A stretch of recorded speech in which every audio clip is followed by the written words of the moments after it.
So we will get started. So good morning, good afternoon, good evening, everybody, depending where in the world you are joining us from today. A very warm welcome.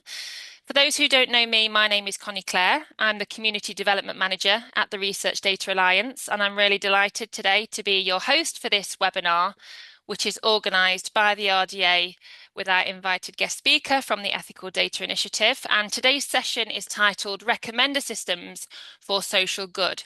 And we're really fortunate today to have a wonderful speaker, Dr. Silvia Milano, joining us. And before I introduce Silvia in more detail, just a few quick housekeeping points. So just to let you know, this session is being recorded and we will be publishing it on the RDA web platform. And I will share that with you via an email after the session, so you'll be able to revisit it or share it wider with your colleagues if you want to. Silvia will be presenting for roughly around 20 minutes or so, and then we'll have time for a Q&A. So please do feel free, as we're going through the webinar, to drop any questions you have into the chat, and we'll make sure that we address as many of them as possible before the end of the session. This is an RDA organised event, so we will be adhering to the RDA's Code of Conduct, and I have posted a link to that in the chat for you. And if you're new to the RDA, welcome. And if you're not yet a member, just to let you know that individual membership is free and open to anybody interested to join. So you're very welcome to do that. And again, a link to register is posted in the chat. So just a little bit of background very briefly on the Research Data Alliance. It is a community-driven initiative that was established back in 2013 and has grown to comprise now almost 17,000 members spanning more than 150 different countries around the world. So we are very global. And we share this common vision and mission that researchers and innovators openly share and reuse data across boundaries, so across technologies, disciplines, and countries, to address the grand challenges of society. And our mission is that the community members come together to build the social and technical bridges that enable open sharing and reuse of data. And at the heart of everything we do at the Research Data Alliance are our 6 guiding principles of openness, consensus, inclusivity, harmonisation. We are community-driven and non-profit and technology neutral. And that means all of the outputs of the Research Data Alliance are openly available for adoption and reuse by anyone, anywhere in the world. So now it is my great pleasure to introduce our speaker for today. Dr. Silvia Milano is the head of research at the EDI in Munich. That's the Ethical Data Initiative, which is a valued affiliate member of the research, affiliate organizational member of the Research Data Alliance. And Silvia's work really sits at the intersection of data ethics, technology, and social impact of algorithmic systems. Today, Silvia will be talking about her research on recommender systems, which are the algorithms that power platforms that we know very well, some of us, like Netflix, Spotify, and social media, to suggest content to each of us. And while these systems are often designed to maximize engagement, they can tend to prioritize business goals such as clicks and revenue over what is genuinely good for users and society at large. So Silva will argue that we need to move beyond making these systems more accurate and instead designing them to support fairness, a diversity of viewpoints, and people's ability to make their own informed choices. So this is a very timely, important, and fascinating topic, and one that I'm sure impacts us all in our daily digital lives. So Silvia, thank you very much for joining us, and so late in the day for you as well. The floor is yours. I'll stop sharing so you can share your presentation. Thanks for the lovely introduction. Thanks. Let me try to share my screen.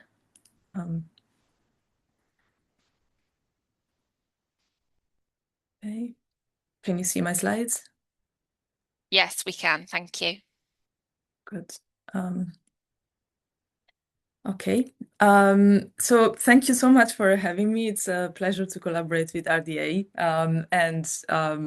So just to say a little bit before I get into more detail about what the EDI is, the Ethical Data Initiative, we are a non-partisan platform that aims at fostering open discussion and collaboration around data ethics and responsible data practices. We are based between Munich and the University of Exeter, and we have several activities that include building dialogue between sectors, developing educational resources, hosting workshops, and supporting collaborative problem solving around ethical challenges in real-world data systems. And we do this in a variety of ways. All of this is grounded in research. So we have three pillars that concern policy and networks, education, and engagement. And you can find a lot of information and resources on our website on any of these. But as I said, everything is really grounded in our research work around what is data ethics in different contexts. So I want to spend one word and one slide to outline what is our vision or what is our understanding of data ethics, because I think it's important to ground the discussion. So me and other core members of the Ethical Data Initiative have recently published a paper in Computer titled How to Foster Responsible and Resilient Data, the Ethical Data Initiative. When we do just that, we outline what is our view of data ethics. And we see it not as a universal set of principles, but as a living ethos. And that is precisely where the word also comes from. Ethics comes from Greek ethos, and that means a practice. So it's not a set of abstract principles and static. It's instead something that you learn to practice in life.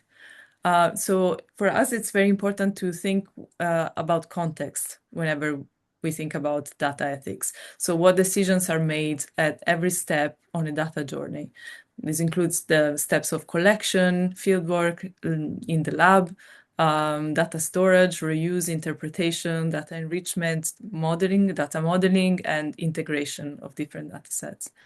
And each of these sets has potential implications, and sensitivity to those is what defines ethical practice. The values that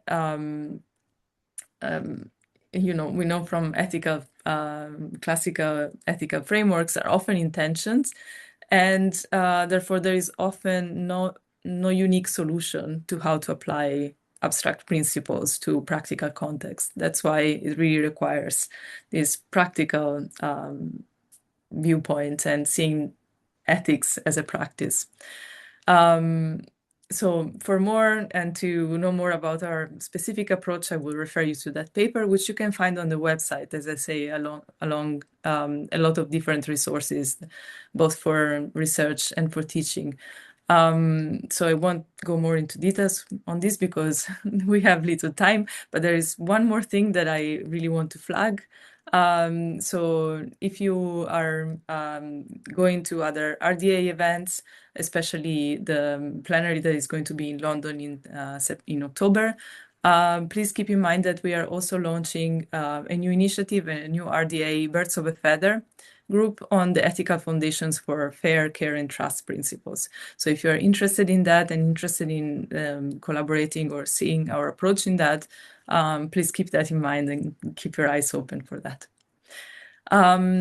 Okay, so let's get into it. As I said, everything we do at EDI is grounded in the research that we do. And I'm especially interested in recommender systems, and we have decided in the last year to make this an explicit research strand. So today I'm going to present my current research on recommender systems for social good. There's a link to a blog post again on our website for more details. Why recommender systems? As Connie just said, they're everywhere. So if you're shopping on Amazon, if you're trying to be entertained on Netflix, if you are on social media, even when you're doing scientific research, I often use Google Scholar, for instance, to keep up with existing literature. And that's a recommender system that I'm interacting with to filter, to surface useful publications. So in all of these areas, what I'm interacting with is a recommender system. So they're very pervasive and they are a big part of our online lives. So why did we choose to focus on them specifically as EDI? We're interested in data, right? So of course.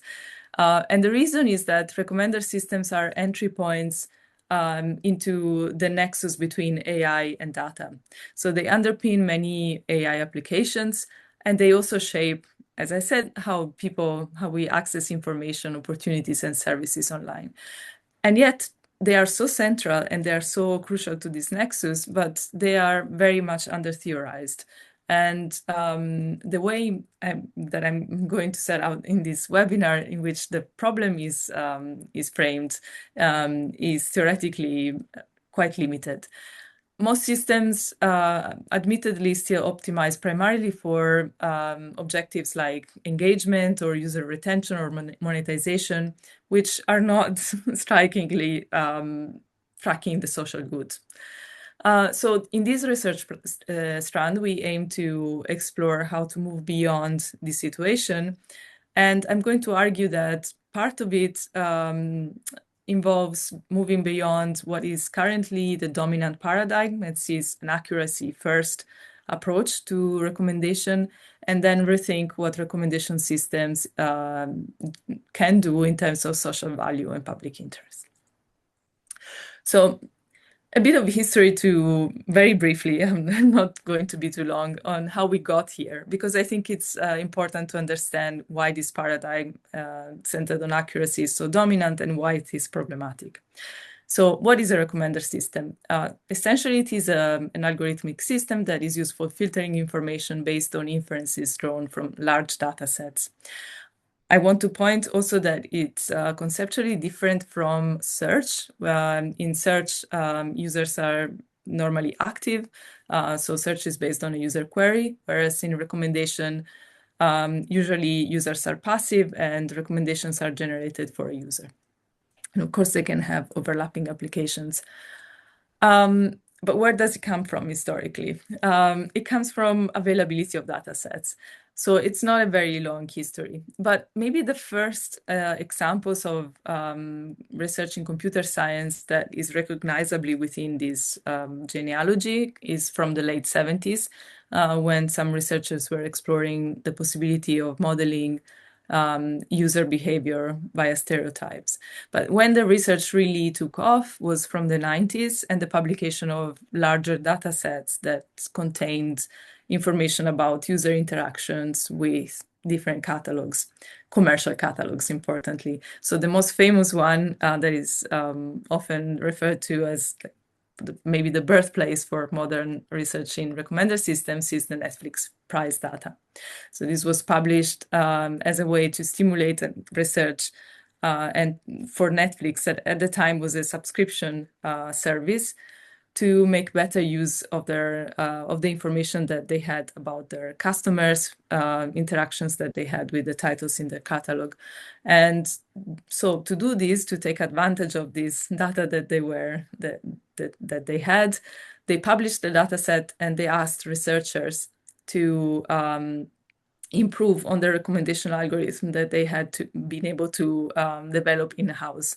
And so they offered a big monetary prize for the team that was able to produce the algorithm that predicted with most accuracy the preferences encoded in the data set of user ratings. So a few things, I could go on very, very long on this, and I'm very happy if you have questions, but a few things that I wanted to highlight, of course, is that this very strange strand of research that is based on the availability of data sets was only possible from the 90s and relies from the start on behavioral data. Behavioral data that is produced with commercial purposes. So the Netflix catalog was based on a commercial service.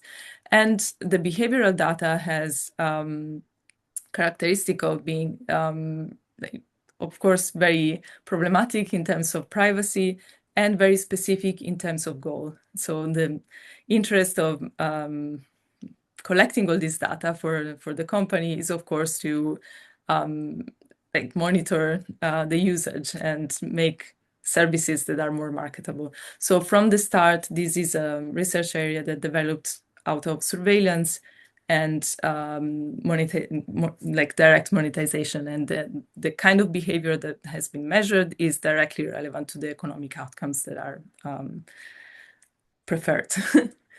In terms of approaches, again, we can trace this from the research from the 90s to today as, broadly speaking, traditional methods that center especially around collaborative filtering.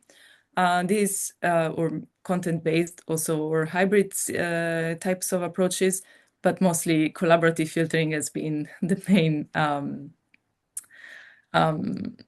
star.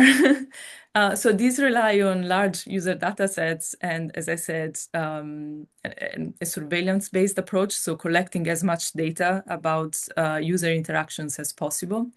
And they recommend items from the catalog that are already existing, and they're trained on data sets that are domain specific. So, for instance, the Netflix data set is domain specific to movie ratings. Music recommendations may be trained on data sets that are differently that have a different provenance. Today, there is a movement towards recommendations that are using also generative models. This changes the picture somehow because it enables new capabilities. So there's a possibility to construct multimodal recommendations. It's also possible that these newer systems require less surveillance or less user data on the specific customers that are targeted. Because they rely on pre-trained models and on the knowledge extracted and present in them. And also, they can now generate new items for recommendation based on user profile that are not already present in the catalog. So there are some new features that may be worth exploring if you have some questions.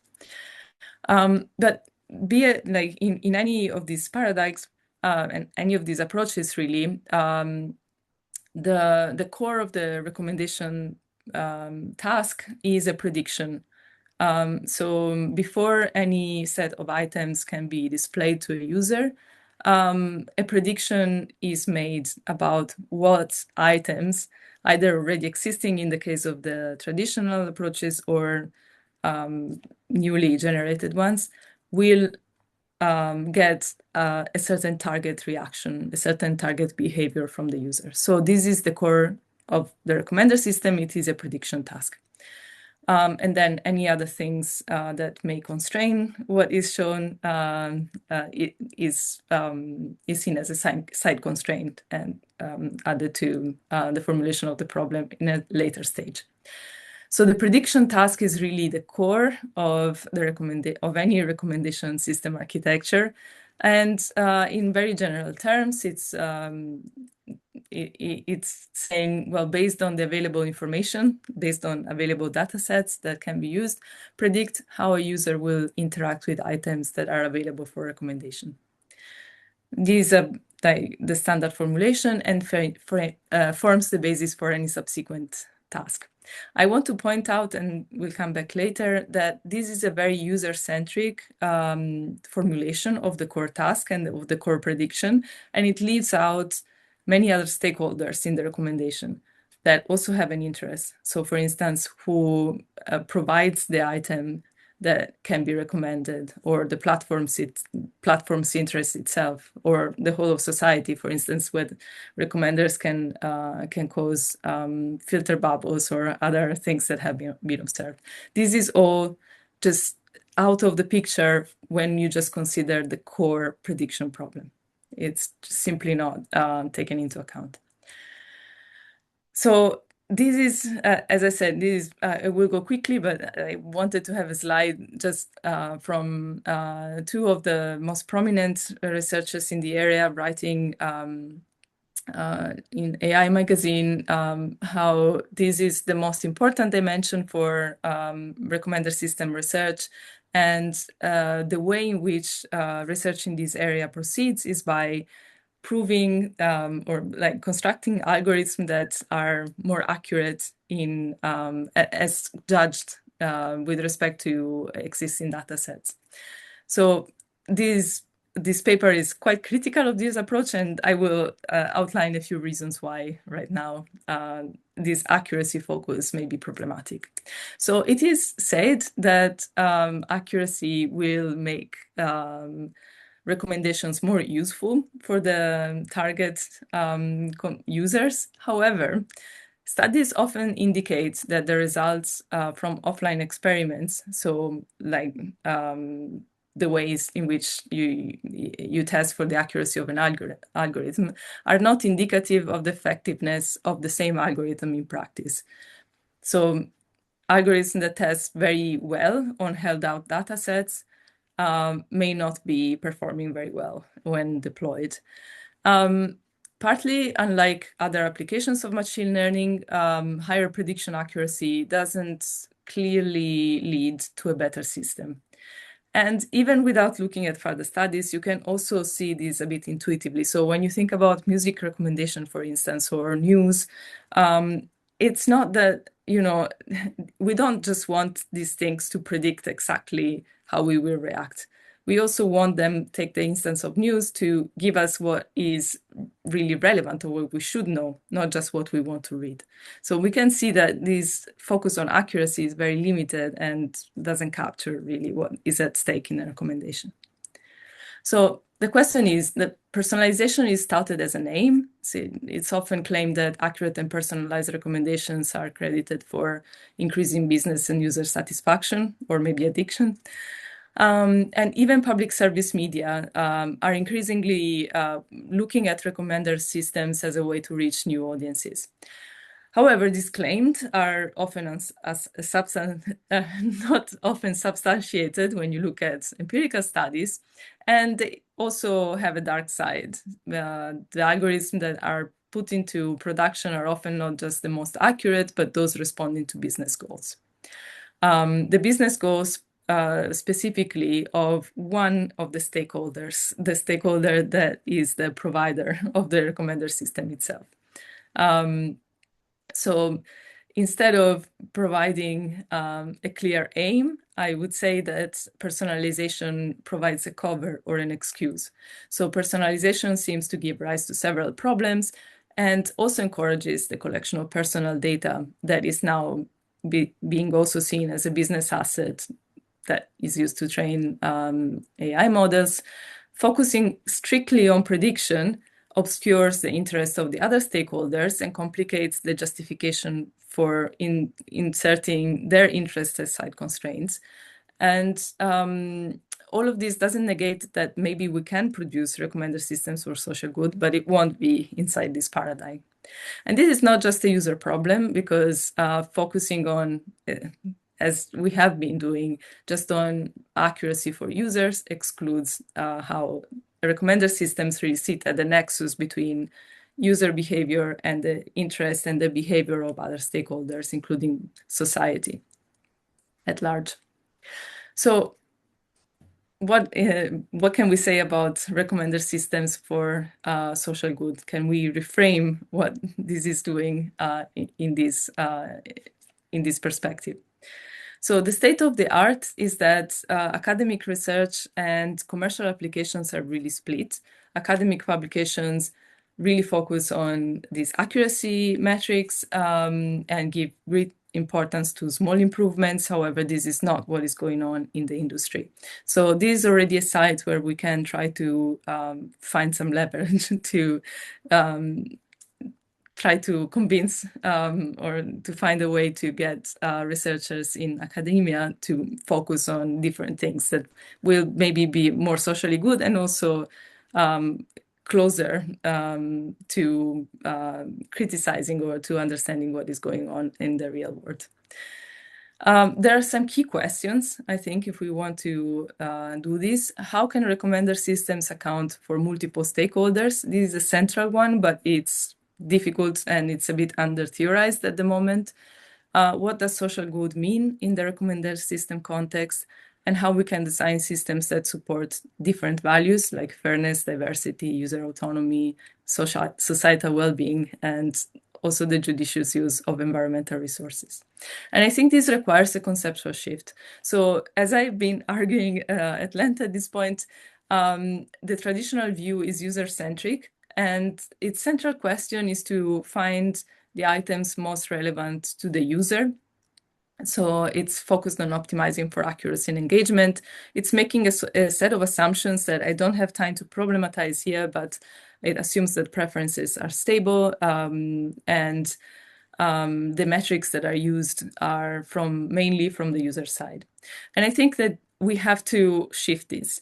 Instead, we have to go towards a social good lens, where we are seeing recommendation as a normative choice architecture that is linking all stakeholders explicitly. So instead of having a prediction task that only looks at users and at the second time imports all the other stakeholders, we need to make this the core of the problem. So there are already some examples of studies and research projects that are looking at recommender systems for social good, and to some extent are starting to implement going towards this shift. And I think they can be classed into two types. So the first type would be limiting or correcting negative aspects of existing recommender systems, whereas the second type is trying to produce brand new applications that are designed from the outset for social good. And I want to say that the same application domain can fall into either of these categories. This depends on the system's underlying goal, not the domain itself. So there's several examples that I have here on the slides, but perhaps I will keep it for questions because I think the time is a bit limited. So if you want to ask me about different examples, we can go back to this. There are 4 challenges that I would surface for any of these applications that are recurrent. The first one is defining the good. This is, of course, contested. The second is measuring across stakeholders, because this is hard even individually for each stakeholder category, and then defining comparisons is again contested. Then choosing the right level of abstraction is also a problematic side, because sometimes what can be good or what can be positive when considered from the standpoint of one stakeholder type may not be from another type, and also different levels. So for instance, individual effects may be different from social dynamics. And then the fourth one is avoiding paternalism and feedback loop. So avoiding imposing a view of specific normative choices on users or on other stakeholders. So these are all difficult questions. I want to outline very briefly again, because I'm over of time, a few considerations on how to get there. So the first one, I think very relevant for this community, is to reconsider the benchmarks. So as I said, historically, this whole research area developed from commercial data sets. And this is still the case, that there is widespread reliance on just a few openly available data sets that are mostly linked to commercial applications. And I have a couple of links here to point to them. So this has been a drive to standardization and has had some advantages because it has made it possible to compare different algorithms, as I reported from the research. The researchers speaking about the dominance of accuracy. But the risk, on the other hand, is that it orients the research towards a very specific type of applications with very specific values and goals. And it's not clear that it is a valuable base to generalize to other dimensions. So we should think of evaluation as a more multidimensional exercise, and think of different benchmarks from which to develop these systems. As I said, also evaluation as something that is more multidimensional and that contains multiple points in time. So because many of the relevant effects depend on the systemic features that also cannot be studied in abstract, depend on what happens when the systems are put into production and are deployed. So considering how we could develop participatory methods to keep track of the effects of these systems as they are deployed, because this may not be something that can be predicted in abstract. Then thinking of the data sets as treating the evidence that can be extracted from them as, especially when it comes to users, as evidence of situated dispositions and not fixed preferences. Don't assume that a data set is a neutral representation of a user and their fixed preferences. This is not the case, and this is actually harmful. Consider how they were created and how using them might impact the recommendation pipeline and the different stakeholders. So this is to say that the generalizations that can be driven from a single data set need to be sensitive to why they were created and what values they encode. And last but not least is to track environmental impacts. This is a very understudied track, but also a very important one because recommender systems are trained and in operation consume a lot of energy. And so considering whether the resources that are used to provide recommendations are well spent, and you providing tools to track the energy usage should be a priority, which currently we're really not there. So a comprehensive evaluation of recommender system should also account for this, and there should be a way to keep track and to have data about this. So this is my conclusion, and I'm sorry that I used a bit more time than I meant. So I'm really looking forward to any questions. I want to say event going forward, if you're interested in EDI and what we do, we will be at the RDA joint event on the 5th of October in London, and we would love to have you there. We also plan several other events in Munich and online that you can find details on our website. And again, if you're interested in our work, our research, or any of the other resources and collaborating with us, please become an affiliate. You can find information at this link. Thank you so much. Thank you so much, Sylvia, for that informative presentation. No worries at all for going over slightly. There's such a lot of information to get through. We do have some questions coming through in the chat. And as we're quite a small group, I might ask if you prefer, obviously I can read it out, but Raymond, would you like to ask your own question to Sylvia?